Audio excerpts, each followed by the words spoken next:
12th of June, 2020. About 80 nautical miles off the coast of Brazil, a brand new ship is about to be deliberately sunk. The Stellar Banner is 4 years old and cost over $100 million to build. But right now, salvage crews are preparing to scuttle it in water more than 2,700 metres deep. Deep enough that the wreck will never be found again. With all the fuel and hazardous material removed, there's still 150,000 tons of iron ore in the holds. The generators are left running to burn off the remaining fuel in the lines. When the sea cocks open, it takes only 20 minutes. Huge fountains of red water, iron ore mixing with seawater, spray from the deck. The funnel breaks free, resurfaces for about a minute, then disappears. 4 months earlier, this ship had been in perfect working order. So what happened? February 24th, 2020. The Stellar Banner departed Ponta Madeira terminal in northeastern Brazil, fully loaded with 294,871 tons of iron ore bound for China. This is a very large ore carrier, 340 metres long, drawing 21.5 metres, fully loaded. The terminal sits inside Baía de São Marcos, a bay known for extreme tidal range and constantly shifting sandbars. A 55 nautical mile buoyed channel marks safe passage through the shoals. Red and green markers showing the safe line through the shallows, using the IALA System B standard used throughout the Americas. The pilots boarded at 14:11 hours and the ship departed at 14:42 hours. The master wasn't new to this channel. Still, the passage plan calls for following the buoyed channel all the way out to open water. At 15:24 hours, the pilots disembarked, while the ship continued down the channel.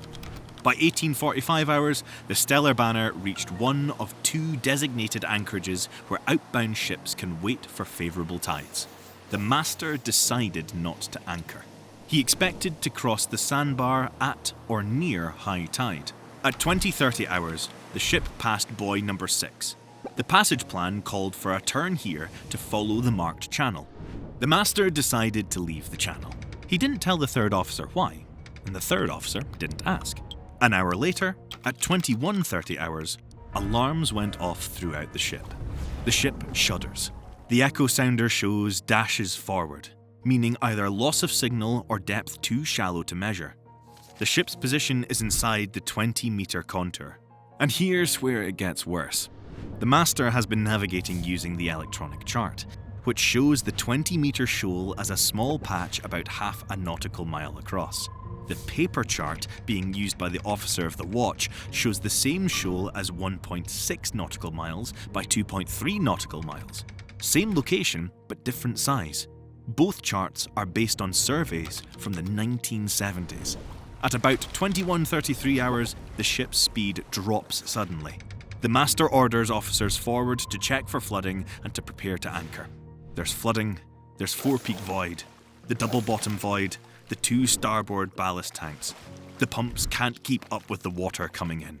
At 22:11 hours, the ship anchors. The flooding is serious. Water is entering the forepeak void and the double bottom void faster than the pumps can remove it. And by early morning on February 25th, the master decides to intentionally ground the ship. Putting it on the bottom in shallow water will stabilise it and prevent it from rolling over. The list gets worse throughout the day, and by evening the ship is listing 20 degrees. All 20 crew members abandon ship safely. Over the next few days, the list increases to 25 degrees. The starboard deck goes underwater. Salvors arrive and begin working. First priority, remove the fuel before the hull breaks up. Between mid-March and late March, they removed 3,500 tons of fuel oil and 140 tons of diesel. Then they start on the cargo. The ship is listing badly. Nearly 300,000 tons of iron ore on a flooded, damaged hull. Remove enough of it, and they might be able to refloat her and see what's left. It took 3 months. By late May, about half the cargo, 145,000 tons, had been removed. On May 27th, they pump air into the starboard tanks and refloat the ship. It's towed to deeper water for a damage survey. The damage to the hull is catastrophic. fractures and tears along the entire starboard side and bottom. The nearest repair facility is thousands of miles away. Towing an unstable, damaged hull across the South Atlantic risks an environmental disaster. Even if you make it, the repair costs would exceed what the ship is worth. The Korean Register Classification Society declares it as a constructive total loss.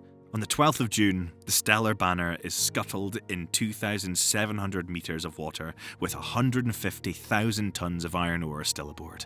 So, what went wrong? The master deviated from the planned route without telling anyone on the bridge why. He chose to pass within 1 nautical mile of a 20-metre shoal based on charts from the 1970s. The third officer didn't ask questions, and no one plotted a new route.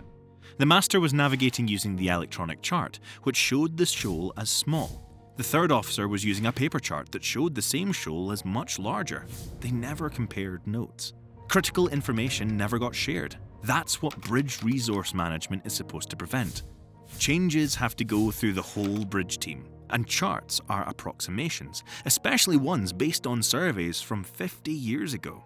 The Stellar Banner was 4 years old, built to the highest standards. One navigational decision, made without complete information, without communication, and without the bridge team, and she went to the bottom with 150,000 tonnes of cargo still aboard. Hopefully you've enjoyed this video. Every episode on this channel takes days to produce. From research and scripting to storyboarding, animation, and even voiceover. And it's all made possible by our Patreon crew. We've just revamped our Patreon and we've prepared a lot more to share with you. As a deckhand, you'll get early ad-free access to new videos, be able to vote on upcoming video topics, grab exclusive wallpapers for your phone and PC, and see your name on our supporters wall at the end of every new video. If you'd like a closer look behind the scenes, the officer tier gives you time lapses of our team working hard on brand new animations or thumbnails. You'll also get behind the scenes updates, animatic releases, and a monthly newsletter filled with maritime stories and news that we don't cover on the channel. And for those who really want to take the helm, our captain tier lets you sail your very own custom designed ship in the casual navigation art style, featured in a future episode for everyone to see. You'll also get your name in the end credits as a captain supporter with video shoutouts and private Q&A sessions on Discord. However you choose to support, or even if you're just here watching, it truly means a lot. You'll find the Patreon link down below. Thank you for keeping casual navigation afloat.